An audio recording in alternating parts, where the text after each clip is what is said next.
Hello, and welcome to our Lunch and Learn series. My name is Jesa Lopez, and I'm the Executive Director of the New York State Youth Justice Institute.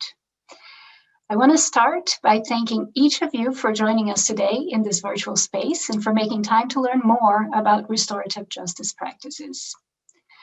Our gratitude also goes to our partners in New York State, the Division of Criminal Justice Services, the Office of Children and Family Services, the University at Albany, and the Juvenile Justice Advisory Group for all of their support. It is our pleasure to host Dena Thompson here today. Like all of you, I am looking forward very much to Dina's presentation. It is an honor to have you, Dina. Brian Rainey will kick us off with a proper introduction to Dina and her work. In the meantime, I want to invite you to introduce yourself and say hello in the chat box. Take it away, Brian. Hi, everybody, and welcome to the Youth Justice Institute's Lunch and Learn webinar series.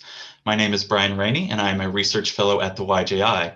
So the goals of this webinar series are to, 1, act as a source for cutting-edge research on juvenile justice issues, 2, to provide this information in an engaging and thought-provoking format, and 3, to bring together scholars and practitioners from various fields to explore these particular issues.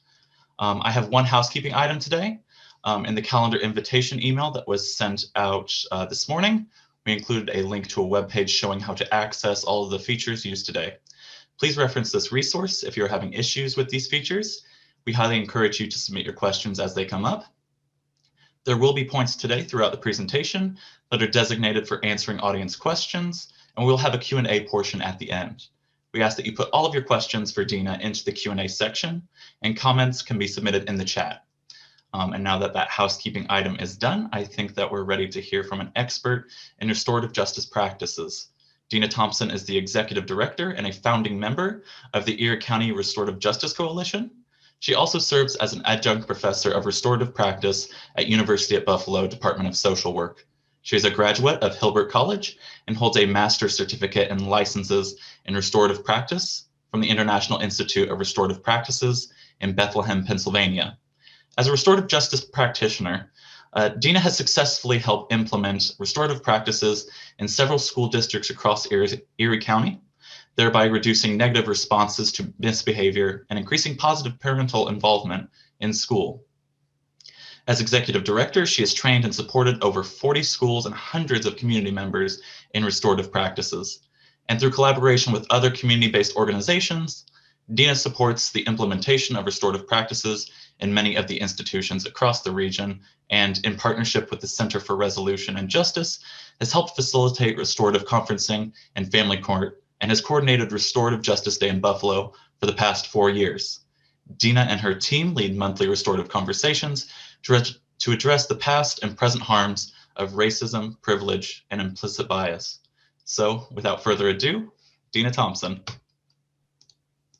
Thank you so much, Brian, for that introduction. Wow, that's a lot of work to be done, but then there's also so much more work to be had. So I just want to thank everybody for coming here, spending your lunchtime with us to learn about this important work of restorative practice, and hope it at the end of this lunch that you will be hungry enough to want to be involved in bringing more restorative practices to the places and spaces that you are in.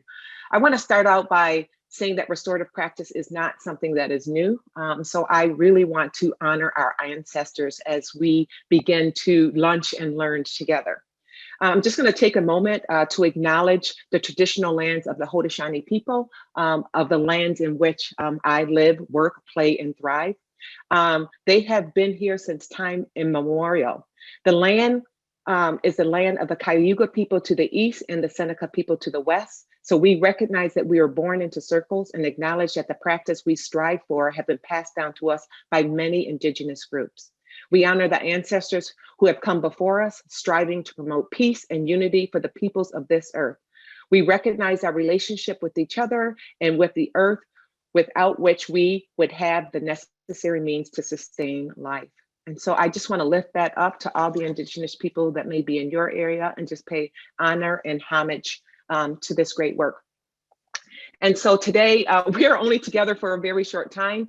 As I said before, I'm going to give you a taste of what restorative practices are and what restorative justice looks like inside of that restorative practice, and then also talk a little bit about the work that we are doing locally in restorative practices. So just kind of like going over an overview of what restorative justice is and then what restorative practices are inside of this whole restorative justice, so that we're on the same page and sharing the same language. I'm going to say restorative justice is founded on the belief that justice is best served when the community, victim and offender, and because I feel like this is harmful language, I will just kind of change that language to the harm and harm people. So when the harmed and the harmed people receive balanced attention, and when all parties gain a tangible benefit from their interaction with the juvenile and criminal justice system. For this particular section right now, I'm going to talk about the juvenile and the criminal justice system, but restorative justice can also be implemented not only in our homes, so it's a paradigm shift in the way that we want even justice in our homes, but also what that looks like in schools. So when we talk about restorative justice, we're really just talking about the violation of crime and just doing a paradigm shift and how we think about crime, seeing crime as not just something that we do against the person or against the state, but really about harmful relationships and the harm that that causes. So restorative practice within that restorative justice looks like restorative practices emphasizes the importance of positive relationships as central to building strong community and repairing relationships when harm occurs. We say this because we cannot have restorative justice without strong, positive communities. We have nothing to reintegrate people back into. So actually looking at the history of restorative justice came out looking at an alternative to our current justice system involving all stakeholders. But when looking at the restorative justice, if you don't have anything, if you don't have healthy communities to reintegrate people back into, true justice still cannot happen. So restorative practice needs to be part of the restorative justice. And so that means that it needs to be a continuum of how we are constantly creating positive relationships and then repairing relationships when harm, crime, or conflicts occur. So it's grounded in the principle designed to create powerful relationships, which are central to building thriving communities. And if we begin to look at our communities right now, one thing that we're seeing right now is that they are not thriving. We have two pandemics that are impacting our country right now. We have a racial pandemic and we have a COVID pandemic. And it has shown the light and given us this 2020 vision, because it happened in 2020, this 2020 vision to look at the breakdown that we are seeing within our communities, the disparities that we're seeing within our communities, both health and economic disparities. And so in order to help create more just and equitable communities, we look at the practice of restoring. So restorative justice and restorative practices represent a paradigm shift that focuses on the harm done rather than the rules broken. It's a reflective practice that encourages personal responsibility, giving a voice to the person harmed, as well as the person who has caused the harm. So we're giving equal balance to the repair within the relationship, but also the repair within the conflict. And that is done through a dialogued, facilitated process. The thing that I really love about restorative practice is it brings this awareness in the importance of the acceptance of cultural differences by offering an equitable process where all members of the community feel valued and heard. And so really, when we're inviting people into a restorative practice or restorative justice dialogue, we're accepting the people as they are, as their whole being. And so we're not looking at one aspect of a person and bringing that to the justice table, or looking at one aspect of a person and bringing that to a relationship, but we're looking at the whole being as we approach in this building of stronger communities and stronger relationships.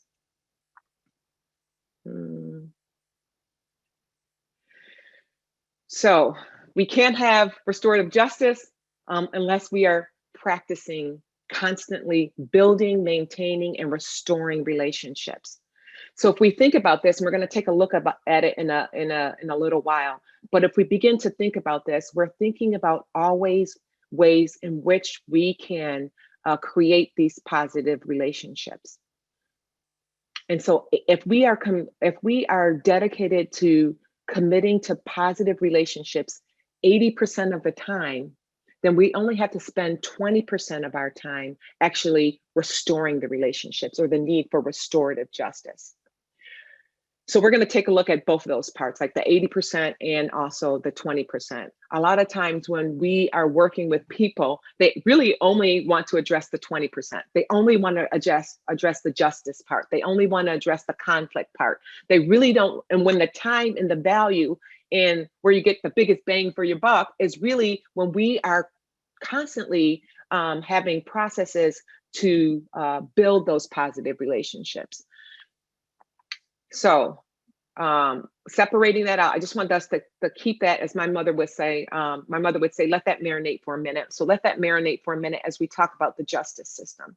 So our justice system, when we begin to look at our justice system, we look at crime causes harm, and justice should focus on repairing the harm. So I'm going to say that again. Crime causes harm, and justice should focus on repairing the harm. So crime is not just a violation of a violation that people do against people, or that people do against the system.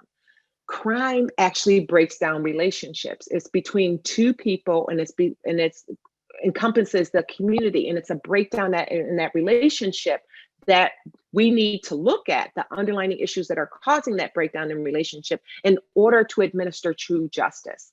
So when we begin to have that paradigm shift of really thinking about crime is not something that is done, but crime is something that is broken and needs to be restored. And to expand that a little bit further, we need to think about the people most affected by the crime, or the people most affected by the harm, should be able to participate in its resolution. Because restoring justice or criminal justice and what we need and the obligations that we need is different for us all. But what we have in both systems, in our institution of our criminal justice system and in the institution of our school system, what we have is a drop-down menu that is supposed to build in that resolution for the crime that was caused. And that is supposed to bring us justice. But a lot of times when crimes occur, we are still left with feelings and obligations and need that have come up as a ripple effect of the crime that has happened. This is where restorative practices comes in. We need to also begin to look at the responsibility of the government is to maintain order, and of the community to build peace. So this is twofold, where currently in our criminal justice system right now, it is the government or our criminal justice system to keep us all safe. Where safety for community might look very different. An aspect of safety in our community is to help prevent crime or prevent harm within our community. But also the aspect of community is for good housing. It's for access to jobs, access to food, access to outdoor play areas. And so that is all part of what really safety looks like in our community. And part of that is the government's ability to maintain the order, but also the other part is the community's aspect into making our community safe. So we can't have one without the other, which is why restorative justice is so important, because it involves all the stakeholders in that. So we're not excluding, as many people say, the criminal justice system from restoring justice. They are part of that because they are part of the community, but they are not the only part. So with that, I'm gonna let that sit again. Because you're probably eating at the same time. I don't want you to get indigestion. I just want you to hunger for more restorative justice.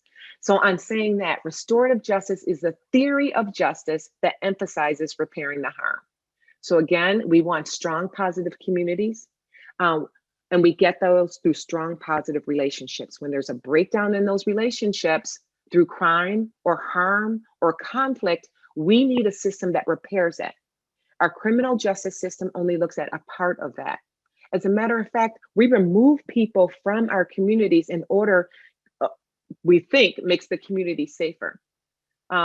But instead, what it actually does is it causes more harm to our communities when we remove very important people from our community members. And we can see that in the breakdown of families. We can see that in the breakdown of communities when we're disproportionately removing people of color and looking at the impact of that has on our community. We see that in our school systems when we disproportionately remove students of color from schools, and we see that leads to the success, or not to the sex, but to the success, but to the failure of graduation, which then again impacts the community in a very large way. So we need to really involve all the stakeholders in repairing justice systems in both of those institutions. And again, we can't look at one without the other. And that other part that's marinating, I'm going to get to that. So we need to involve all the stakeholders in this. And the challenge to this is it's a voluntary process. Not everybody's ready for restorative practice or to come to this restorative justice table. But that's where the practice comes in. The practice comes in is because restorative practice is a continuum. So at every aspect of our engagement with each other to build those strong positive relationships, there is some restorative nature that can be offered within that. Restorative justice, I need us to realize, is the far end of the continuum of what restorative practices are. It's only a part of restorative practice. It's under the umbrella of restorative practice. It's not the one and done. It's not just about repairing harm. It's not just about looking at conflict. It's not just about looking at punitive measures. It's about restoring people back to their wholeness, back to their best self. It's a part. And so we can't, again, have the restorative justice without the restorative practice. And when people try on restorative justice and they say it doesn't work, it's because we haven't been practicing it. We haven't been doing the practice part. So I need us to think about that when we're thinking about implementing restorative justice. We can't do the justice without the practice. So again, this engagement can lead to the transformation of people, relationships, and community. Our criminal justice system does not do that. Our criminal justice system does not lead to a transformation. I should say this. Our criminal justice system does not lead to a positive transformation of people, relationships, and community. Our current criminal justice system is leading to a failure that we're seeing within community because it is not a fair process. It's not a fair process because it wasn't created to be a fair process. I don't have time to go into our whole history of how our criminal justice system was set up, but it was set up to disproportionately impact certain populations of people, and it's doing just that. So our criminal justice system and our school systems is working the way it designed. Why we need an alternative to that current system is because it's working the way it was designed to work. And that might be another hour for a talk. So I'm just going to say this as well. When we begin to look at, what is the need and approaches that we have within our society, our approaches to discipline. And what I want you to notice is that this approach to discipline is not just in our criminal justice system, it's not just in our school system, but because of the history of this country, it is also the way that we raise our families. And so when we talk about that breakdown, in relationships, this traditional system also is the way that we discipline within our homes, the way we discipline within our organizations, in the same way, in our same approaches, the way we discipline and we hold up people within society. And that's another talk that we can have just about racial injustice too, because it all falls under this approach to discipline within our system. And yes, I am a hands person talking. And so this is the way it goes. So our current traditional justice system asks these questions. What law was broken, who broke it, and what punishment do they deserve? And I'm just going to let that sit with you just for a minute.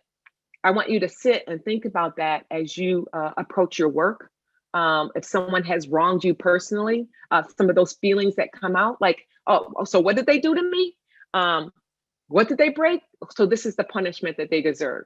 And when I think about this traditional system, I have been married a long time, and how this pattern of this history kind of lays on me right now. I've been married a long time. In the beginning of my relationship with my husband, I asked these same questions. What rule did he break? Who's responsible for it? What punishment are you going to get now? I'm not talking to you for 3 days. And so we do the same thing with our children as well. but to look at that larger picture of our history of this country. This is the way we have approached since colonial days of how we address behaviors that do not meet up to the societal expectations. We ask the question, what law was broken, who broke it, and what punishment did they deserve? And so it's a drop-down menu. And if you are from a certain background, then you're going to get a stronger punishment than other people within our society. And if you look a certain way, if you act a certain way, if you have a certain sexual orientation, or if you have a certain disability, you are going to experience a harsher sentence than our white population. So restoring justice or using a restorative justice model creates this fair process because it doesn't look at the rule broken. It looks at what harm was done, what relationship was broken within our community, and what are the impacts of that. So Dr. Martin Luther King said, you know, what is done directly impacts us all indirectly. So that one thing, that one harm that was done in the community impacts us all in various different ways. And so that's why the stakeholders of that need to be larger. We need to talk about not that just that crime is a harm against the state. And so therefore the state takes the voice away from the person that was harmed. And we have prosecutors and judges that actually impose sentencing or impose the punishment necessary to answer for that crime that has happened. But we really need to look at our society, at our history in the practice part, right? Look, and the practice part is looking at our history. We really need to look at what are the needs of those involved. When we look at or examine even Maslow's hierarchy of needs, when there's really conflict that has happened, there's an underlying need that happens to that. We never ask those questions within our traditional system. We go directly to what rule was broken. But when we bring people together and we have a conversation and we begin to talk about what are the needs that are involved, not only for the person who was harmed, which is central to this process, the person who was harmed, their voice, their needs are central to this process. But restorative practice also looks at the underlying need of the person who has done the harm. It is a way in which we engage that expresses empathy, that expresses concern, that expresses the social emotional learning that we think is weak, but is very, very strong, that's not really looked at as a strong component within our traditional justice system. But it is a way of building that community by being able to address not only the underlying needs of all the stakeholders, but also the needs to repair the harm. And the community is involved in such a way in that it can offer some of these needs to repair the harm and reintegrate people back into society in a healthy way. And so just for instance, some of the cases we have of when a house was burglarized, the person was being sentenced through our traditional criminal justice needs, but that didn't bring the person who was robbed any safety. And so I'm still fearful of going into my house. I'm still fearful that this might happen again. I'm wondering why did they choose me? And so there's all of these questions that never get answered too. But in a restorative process, you are able to even ask these questions. You are even able to set up an agreement that addresses the issues so that you can gain some of that safety again. You're able to ask the questions, what were the underlying needs that were involved? What are the things that need to happen in order to repair this so that we can both move forward in a positive way? And also it allows you to separate the deed from the doer. If I was actually addressed by, if I was actually treated by all the misdeeds that I have done, I would not be sitting here today.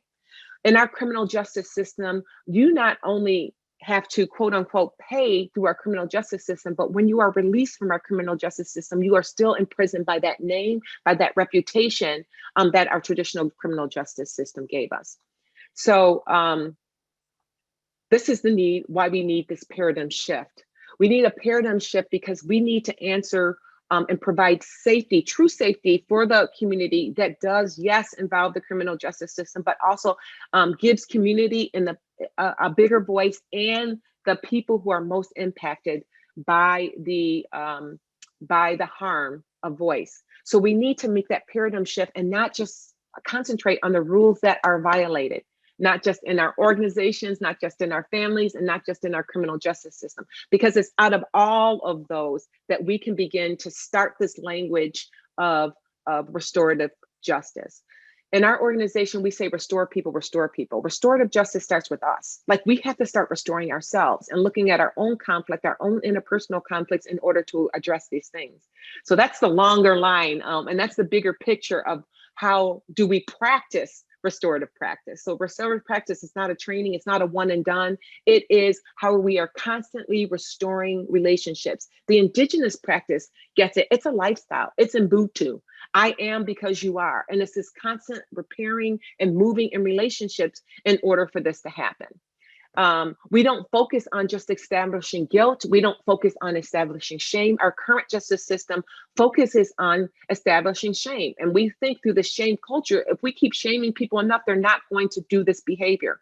But what actually happened, especially in my experience of working in schools, is that it's the same students just getting suspended over and over again for the same offense.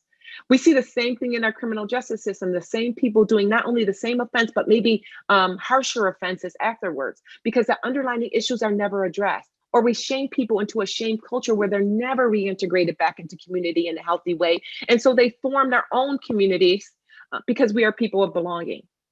So we'll belong somewhere. So we need to erase that shame, we need to erase that guilt, and we need to establish ways in when we can bring people back to their best self, and stop labeling people just by the deeds that they have done. And so we really want to, in our current justice system, not ignore the needs and obligations of the people most impacted by it, but actually make that central and focus to our justice system. We need to focus on removing punishment off of the table and really begin to look at how can we make people accountable and responsible for their actions in a way that our current justice system does not. And so, I mean, I can be guilty and you can tell me to plead innocent on this, or plead bargain down when I haven't even committed an offense. And I've seen this a lot with young people, plead bargain down, and I didn't even do anything right, but because of our justice system and the way it's set up, I'm going to pay for a crime that I haven't committed. And so being able to offer the ability to be accountable and responsible for behavior, not to mention it's healing, to be able to confess the mistakes that you have made and find healing in that, again, another indigenous process, in order for people to move forward fully in a positive way. So really taking the whole community and the whole person and administering justice to the whole being. And then also giving people the opportunity for a remorse and to make amends. Like, is there a way that we can make amends and be able to move forward in this that benefits not only the people most involved, but the community at large? So bringing people back into a community in a healthy way is a way that we restore our community. Currently in the United States of America, we have 1 out of 14 of our children who have a loved one that is incarcerated. 1 in 14. So when you're walking down the street and you're looking at a crowd, I want you to really get that image in your head. 1 in 14 people are missing from their families, that they don't have anyone to pour that life into them. And so we as a society are being impacted by that in a very large way right now when we look at the state of our youth right now. And so we have 1 of those adults that are incarcerated right now. Mind you that the United States does have the highest population of incarceration in the world, though we're only 5% of the population. We have the largest population of people incarcerated, and the United States are still the people who actually incarcerate children. And so when we begin to look at this whole picture, we're looking at those people who aren't a part of our society. And so we are not whole, as a circle would be in restorative practice, but we are broken and bent, and there's holes and breakdowns within our community, and we're seeing that. Right now, we're seeing that with the anger that we're seeing in Washington. We're seeing it in our criminal justice system. We're seeing it in our failing schools, and we're seeing it in our failing communities and in our families. So what does restorative justice and restoring relationships do? It is a fair process. It builds trust. I emphasize that word too, because there's a lot of people who don't trust our current criminal justice system because they have been harmed by it. I was just in a focus group last evening where we're talking about relationships of our local police and community members, and there's not a lot of trust there. This process even gives voice to the people in our criminal justice system to be a part of this process, right? And so treating them also as community members, it builds trust and commitment in the decision making.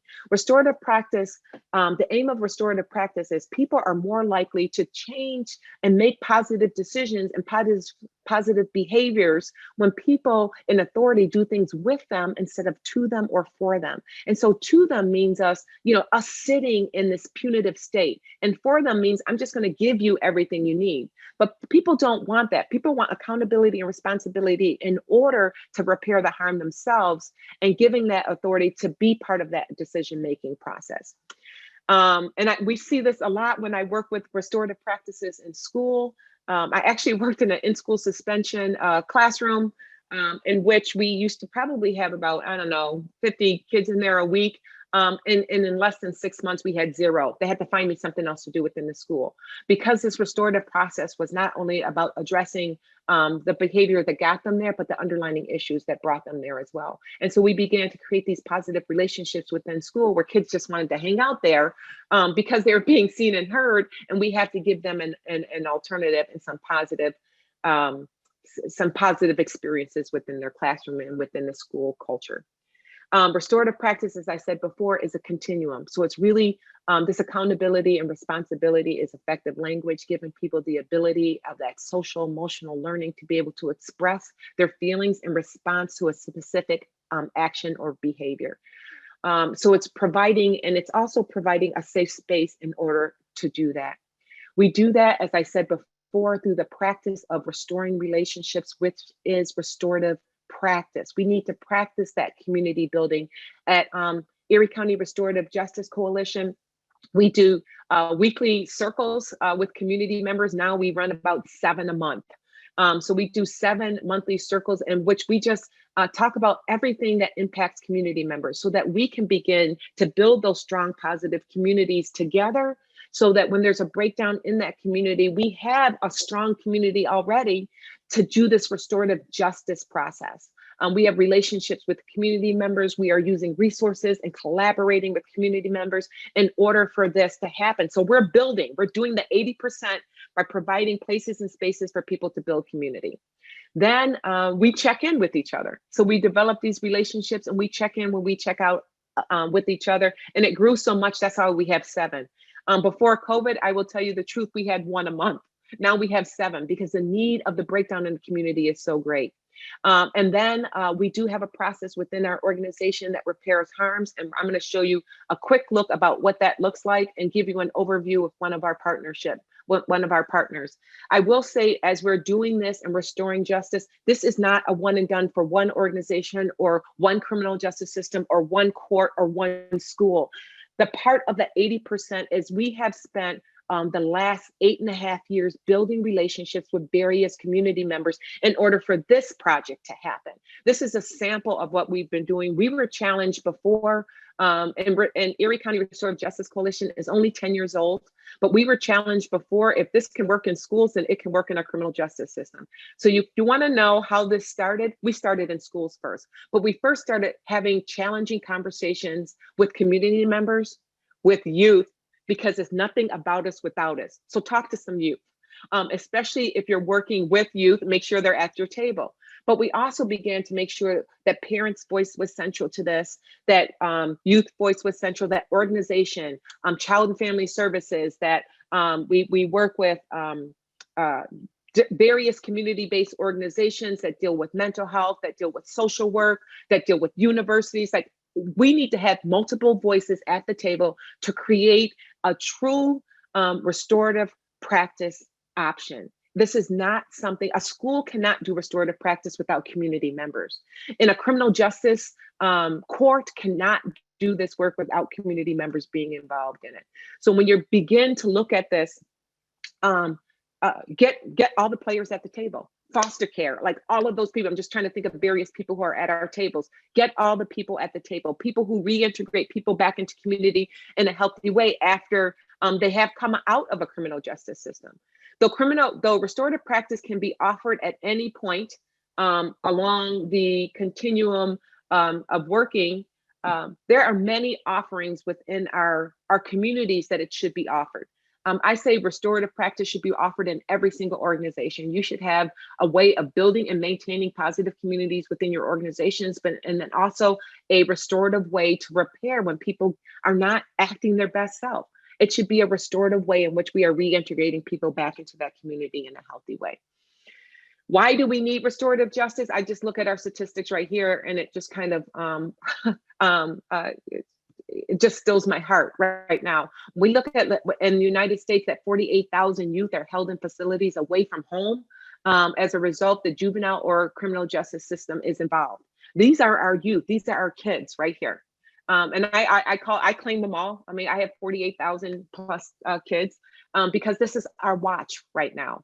And this is just talking about our youth. I'm not talking about our criminal justice system at large, but on our watch, we have 48,000 youth in prison today for various violations, or in some are involved in our criminal justice system in some way, shape, or form.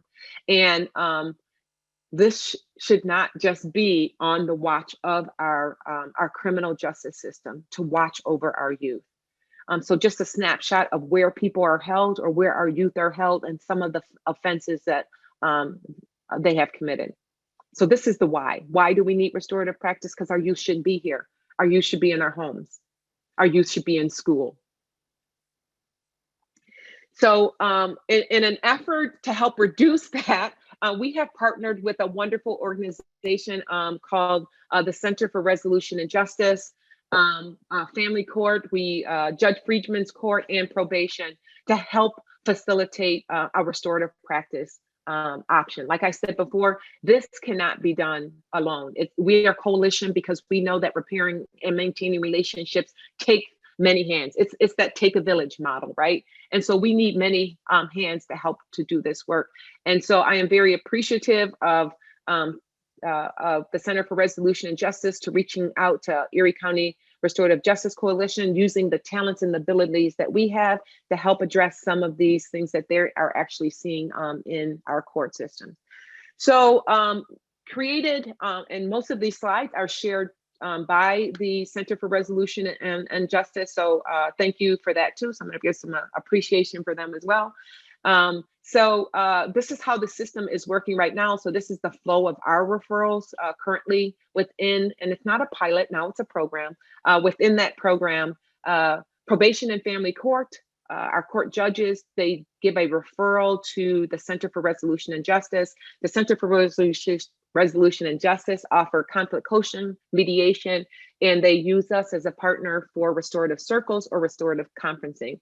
And restorative circles are kind of used for more responding to if there's not a clear victim or offender or a harmed and harmed person involved, but there has been a conflict or harm that has taken place. We use what we call restorative circles for that.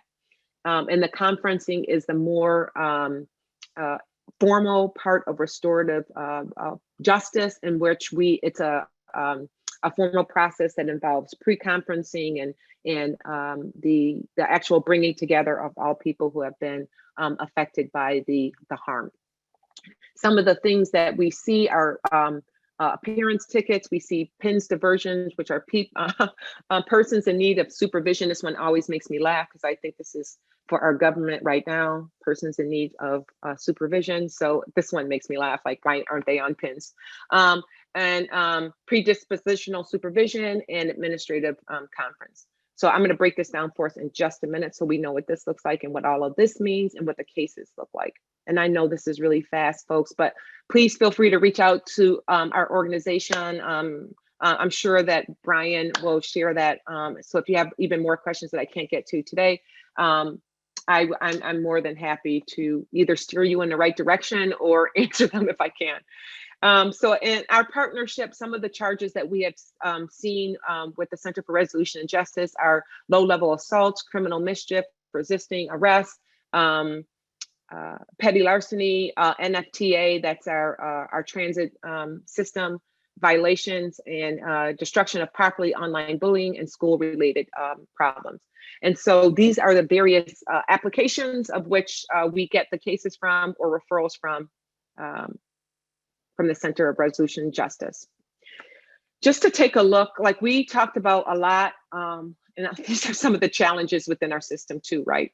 And so since we've been together since December 2020, and we know that we've been in COVID through a lot of this. So since the beginning of this programming, which I believe was last 2019, since the beginning of this programming, we have seen about 148 referrals as of December 7th, 2020. Our demographics are 28% African-American, 40% Caucasian, 10% multi-race, 20% has not reported, 0.01 Hispanic, no Native Americans, and 43% female and 57% male. Yes, we do recognize that the challenge of this is that we are not seeing the numbers that we would like to see in our demographics for BIPOC people, Black, Indigenous, and people of color. We are not seeing that. Some of the challenges are the referrals that come in. This is an optional referral process. So people who get a case, this also has to do with the building of this. So people who actually get the referral, people who refer to the Center for Resolution Justice, this is also an option of the many options that they have to refer this to a restorative practice. We know that restorative practices is also new.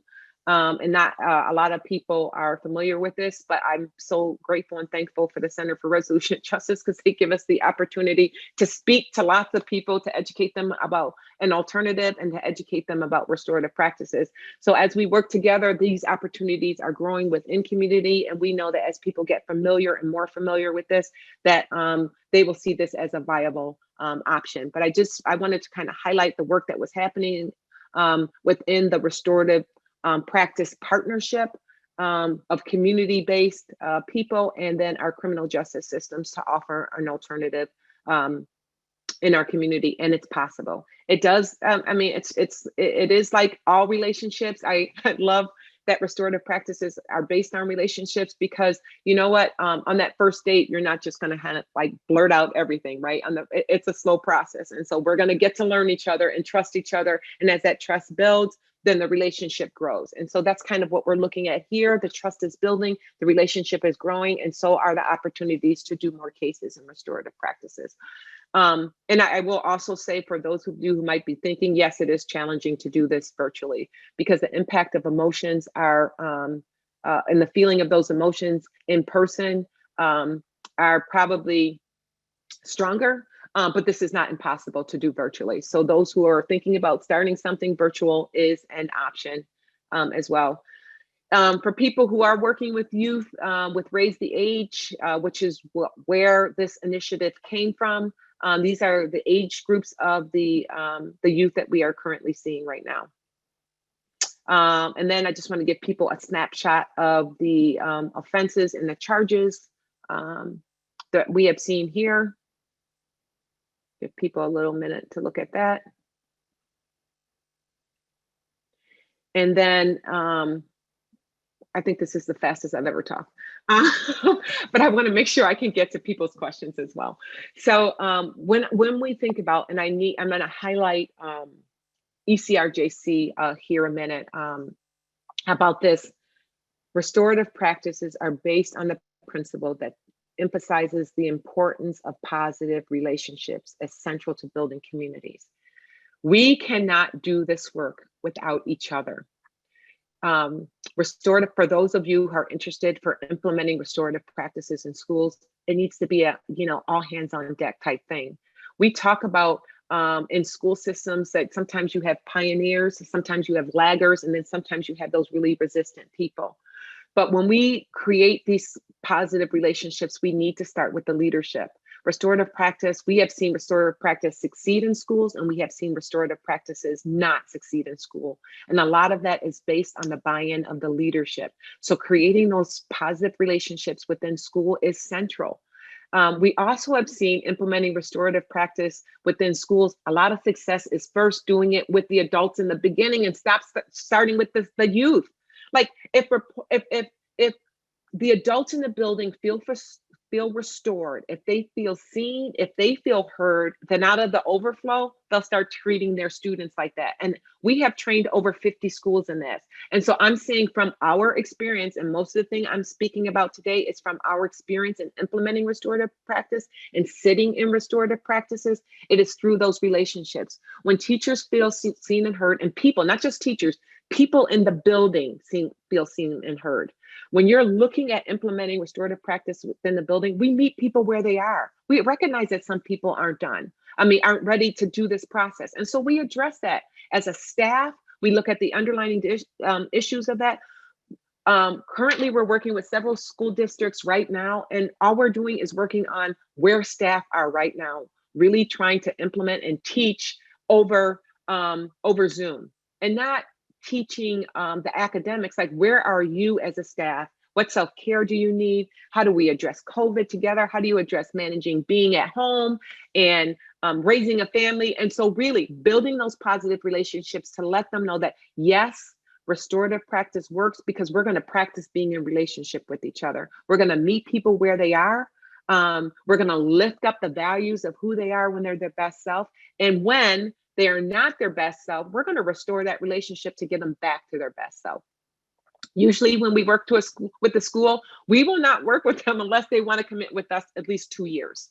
So and usually when they meet us and we create that relationship, it usually is longer than 2 years, because we want to make sure that what they're doing is they're doing it with fidelity. A lot of times when restorative practice does not succeed either in the school institution or in our criminal justice system, is because we don't do it with fidelity. We miss one part of it. And this practice is a practice that must be done with fidelity. It must be central when we're talking about restorative justice. It must be central to the people most impacted. So it is victim or harmed person centered. There must be a person, it can't be mandated. The person who has caused the harm must have taken accountability and responsibility for the for the harm, and then have a willingness to repair the harm. If those things are not present, restorative justice is not going to work. Can they have another alternative that's restorative? Absolutely. That's why we work with the Center for Resolution and Justice, because they have conflict coaching, they have mediation. Sometimes some of our partners work with mental health issues. So we have other resources within the community that we offer to people until they're ready to get to the point of the most formal part of restorative practice, which means healing the relationship. And restorative practice is all about healing the relationship. And so when there's a breakdown in that, relationship, there are still different processes that you can offer along the way if you cannot have that conference. And we talk about that. I think I'm going to show you that in a second. And so we talk about how that looks. I'll tell you about how that looks. It can be in schools, courts, and community. Restorative practice may be used as an alternative to our punitive responses that we are over-exercising right now. So when I talk about the restorative practice, and I've been saying this word continuum, this is the part I wanted you to marinate, and now you can take it out and we're going to cook it and bring it home, right? So when we talk about that, I want to talk about this effective statements. That's like, how do we engage with each other in a positive way, one-on-one? How can I express how a behavior is impacting me in a way that gives me the ability to voice that out, but also in a positive way to get a response to find out what are the underlying issues that people are making these choices right now. So it's giving the ownership over your own emotions and not being able to slap that easy button by going right to let's just punish you because you just harmed me and now you deserve a punishment. So the continuum is through our effective statements, through our effective language, through our small impromptu conferences, and through our positive circles, how do we continue to have conversations that we are building each other up, that our focus is creating these positive relationships together? And then if we are doing that, if we're responding to conflict with responsive circles, if we are building those strong positive communities, if we're spending 80% of our time doing those things, we spend less time addressing harms that have been caused within our communities, even in our families. And so I keep going back and forth because what I want to bring home is restore people, restore people. We can't, restorative practice can't be just something we do. It has to be who we are. We have to have the heart of being restorative. We have to examine our own hearts to restore our own hearts so that out of the overflow of that, we are willing to offer the same process to other people.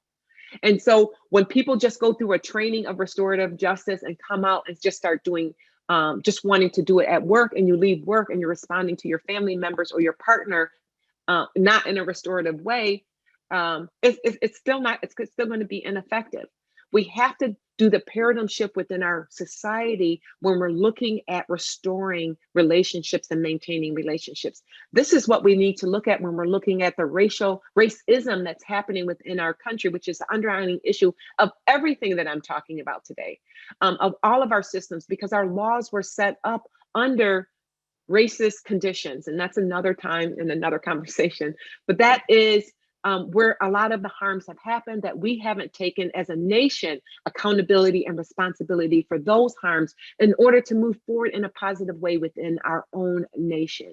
So that is an ongoing, constant conversation that we need to have, the 80%, so that we can have justice in that 20%. And then lastly, I think we're almost done here and we're ready for some questions. Just to give you an overview of who we are and what we're doing. And if you want some guidance in any of these areas or want to hear more of a story about how we have gotten where we are, please feel free to reach out. So we talked a bit about our Family Court and Center for Resolution and Justice Restorative Justice Program. Currently, we are developing a community conferencing program with community stakeholders because we don't even want the police to be called, to be honest. We want community members to be able to address their own conflict that is happening in their community. And so we want to train community members. What we have within our community is we have Block Club leaders. So in every community, there's a Block Club, and the people come together within the Block Club and they discuss the issues that are happening in their community. We want to train facilitators within that community who are boots on the ground that can help resolve the conflicts that they're seeing in the community because they're already building the relationships in the community. So that's one of the projects that we're working on right now. A restorative practice, we are actually working on implementation in a number of different school districts, creating a restorative culture. So we're not just trying to train people in restorative practices, we're trying to change the culture that is happening within our schools. So they are truly safer places for students to go and learn and play and thrive. And that sometimes has to do with the all encompassing of everything that's happening in school. We don't go into schools and say, throw out everything you're doing. We come into schools, we partner with what you're already doing. We bring the toolbox of restorative practice and we teach you how to put all those tools in this box of relationships, because relationships need to be central to everything that we're doing. If I have a relationship with you, guess what? I'm gonna show up at school. You know, if I have a relationship with you, I'm less likely to be suspended from school. I'm less likely to harm you. I'm more likely to come to you when I'm having a problem or I'm being challenged by something. And so we really try to create those cultures in school as a culture of care by also using the things that you are using. Currently, we are working with our Erie County Youth Secure Center or Youth Detention Center to really adapt that as a restorative culture. That is a project that we are really, really excited about partnering with and being able to implement that in a youth secure center. And I'm hoping that's a model for our whole state. And then how do we work with students or young people who are in this, and how do we reintegrate them back into community in a healthy way? How do we provide, so again, looking at the whole picture, right? So how do we provide resources to parents? How do we provide resources to students? How do we provide resources to staff members in order to build and maintain relationships so that we are less likely to harm the communities in which we live? And then again, I can't emphasize this enough. We don't do this work alone. We have a list of partners, and you could say, I think we have about 50 partners. We do what we do, but we partner with other people that do what they do within community. And this is why this is community-based. We don't, I don't have all the tools to train our young people or train people in competency, but I can tell you one thing, in my community of partners, I got somebody there that does that.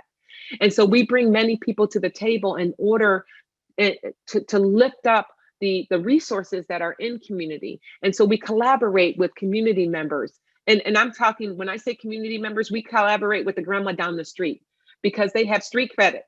And so the grandma down the street has as much credit as one of those huge organizations that are in the community as well. So when we say we collaborate, it doesn't matter. There is no hierarchy in restorative practice. It's a circle. We're all equitable and we're all equal in the circle. We all see and we all have equitable voice in the circle. So that's why the community members are important. The organizations are important. Faith-based leaders are important. Schools, criminal justice systems, government leaders are important. And guess what? Founders are important because what people don't actually realize, this costs money to do. And I think that's the failure, is that this works, but it actually costs money to do. And so we need to support the organizations that are also doing this work within community. And yeah, so that is that. And then I think in closing, so we could take some questions here. I just wanted to share this. This is just kind of like, we always start or end with a closing. So I just kind of wanted to end with this one because it just reminds me of where we are and what we need to do. And it's called There's a Hole in My Sidewalk. It's just an autobiography in 5 short chapters. Chapter 1, I walk down the street, there is a hole in the sidewalk, I fall in. I am lost, I am helpless, it isn't my fault. It takes forever to find a way out. Chapter 2, I walk down the same street, there's a deep hole in the sidewalk. I pretend I don't see it. I fall in again. I can't believe I'm in the same place, but it isn't my fault. It still takes a long time to get out. Chapter 3, I walk down the same street, there's a deep hole in the sidewalk. I see it there. I still fall. It's a habit, but my eyes are open. I know where I am. It isn't my fault. I get out immediately. Chapter 4, I walk down the same street. There's a hole in the sidewalk. I walk around it. Chapter 5, I walk down a different street. And so with that, our criminal justice system, our school system, our personal lives, I ask us and invite us to walk down a different street. And I hope that street is restorative practices. So thank you, everyone. Greatly appreciate that. Awesome. Thank you so much, Dina. So I think we have time for 1 or 2 Q&A questions, sure. But we're hoping to have Dina back at some point, given the interest that that people are having in all of this.